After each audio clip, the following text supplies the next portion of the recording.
Oh, buddy almost got himself a squirrel this morning. Oh, I hear woodpecker. We're in between rain bands. And this is going to be a do-over video because I sat down to edit the next one for you and I was like, holy cow, I was in the worst of moods. I must decide like every third sentence. I was not a happy camper on, it was like Monday, probably 6 or 7 days ago from when you'll see this. So anyhow, oh, there's that sigh again.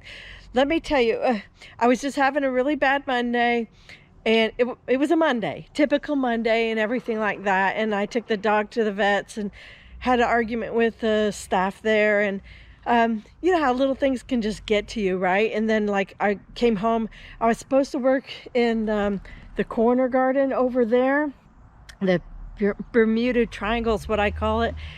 And holy cow, I was like, I don't have the mood for that, you know. I just needed to get in the dirt. I didn't want to, I don't know, that's a project I just don't want to tackle, or didn't want to. I did since then, but I wasn't in the mood for it. So I came out here and I came to the cabbage patch, and there is so much wrong with it. This has been frustrating me.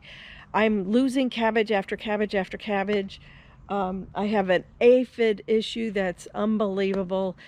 We had that little warm snap probably in December. I hear you. And it multiplied the aphids incredibly. And as you can see here, I'll point it out to you right here. But I lost most of my row of purple cabbages. I lost a good bit of this row of cabbages. And oh, holy smokes. Hold on, stop the press. That thing has grown exponentially. Look at that. Since I took a picture of it just a couple days ago. It's beautiful. Okay. All right, back to the story though. And I have 5 heads of broccoli over there. They're coming along nice too. And we just got done with a good rain. But so anyhow, I came out here. This is my story. And I was just like, I didn't know. Jack and I have been talking about the irrigation. Perhaps the irrigation was not working properly. And I'm like, well, I can't see anything because I don't have, you know, everything's covered up by this black plastic. So I just started ripping up. This was real easy. This part was really easy because it just kind of ran along this side. And we turned on the irrigation. I turned on the irrigation, and I'm like, no, all the hoses are working good. It was the aphids. It was the aphids. And so I made myself a soapy bottle of water, and I've been using that, and then picking all the lower leaves. Let me just show you real quick. Look at my beautiful, I think most of these are cleaned up now. Oh yeah, you can see it on this one though. I forgot to pick that leaf. Right here, the aphids cover every inch, every millimeter of the bottom of that leaf. And it's just been wiping out my vegetables. Not good at all. I think they're even on here. Oh yeah. Man, I gotta treat these again. I've gotta keep treating them when this happens. So, anywho, long story short, I just started ripping out plastic. I did. And I was in a foul mood, and it showed on the video, and I didn't want you guys to see that. And while I was at it, I was like, not only did I till, because this still had some of the dead grass in here, and you can see it on the under the trellis cattle panels where I couldn't get to it completely. But I went ahead and planted my cucumbers. And why did I do that? Because in the front I have a squash that's not supposed to be growing in the middle of December and January, but it is. We're having cool weather, which is fantastic, but we're not having freezing weather. We did have some early on freezes, but the next 10-day forecast is showing us going to 70s and 80s in the day. And then we'll be into February, and I'm thinking we're out of our last frost date. I think that ends January 31st. And of course, we have in the past had frost into middle February, but I was like, I just don't think it's happening. The bunny looks like she's shedding. All the fruit trees are pushing new growth and look like they're about to go into bloom. And so I was like, I'm gonna take a big risk and I'm gonna come out here. I put Boston pickling here and here, and then in this section are market moors, because that's just the way the seeds were. I'm kind of going off of what was left of my seed box. I normally do a lot of the Socrates cucumbers, which are female blooms only, but that has not worked for me the past year or so, year or two. I've been trying cucumbers over there, and the bees do not like that area for some reason. They don't like the cucumbers, but the bees do like this area. And if you remember, I had a lot of those loofahs in here, and the bees were all over it. So I thought, we're gonna change up things, you know, learn from your mistakes. I took the cucumbers away from there and put them back in here, and hopefully we'll have a really nice cucumber crop again. Also, just so you know, I used to put cucumbers up by the house garden and have wildly great success over there too.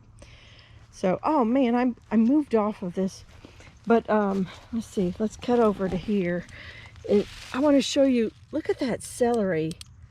Is that not incredible? This is not homegrown started celery, but it was probably about 5 inches tall when I put it in the ground here.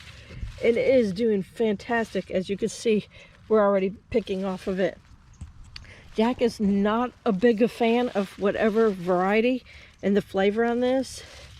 Look at that. That's probably 2.5 feet tall. 2 to 2.5. I do like Tango and Tender Crisp celery a lot better, which I do have the babies over here.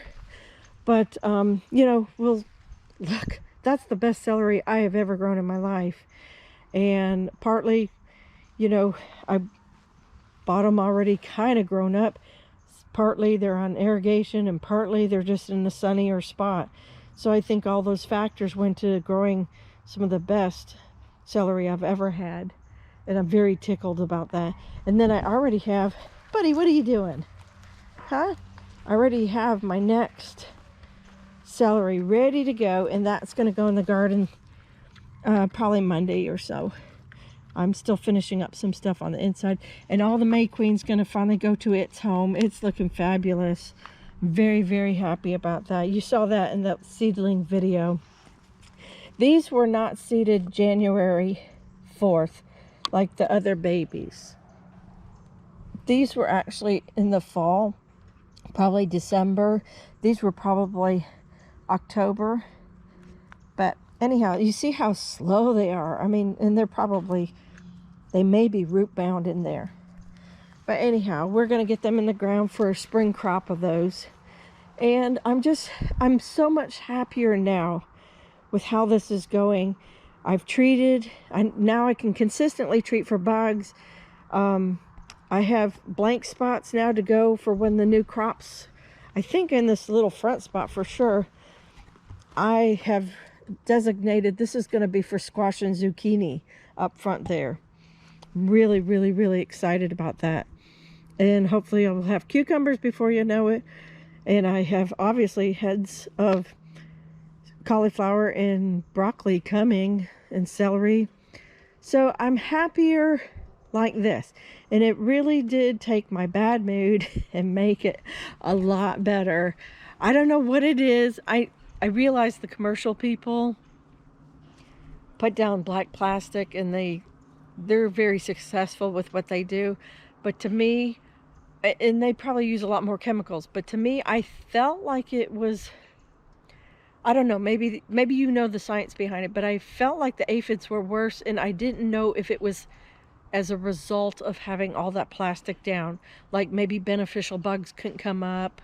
I don't know where all my ladybugs are. Of course, it's winter, but you know, maybe that's all. But usually I have a ton of ladybugs in this side of the lot. So anyhow, so I just wanted to do over that video and show it to you guys. Thank you for watching. Thank you for listening. And always let me know if you have any answers to some of these problems I've been frustrated with.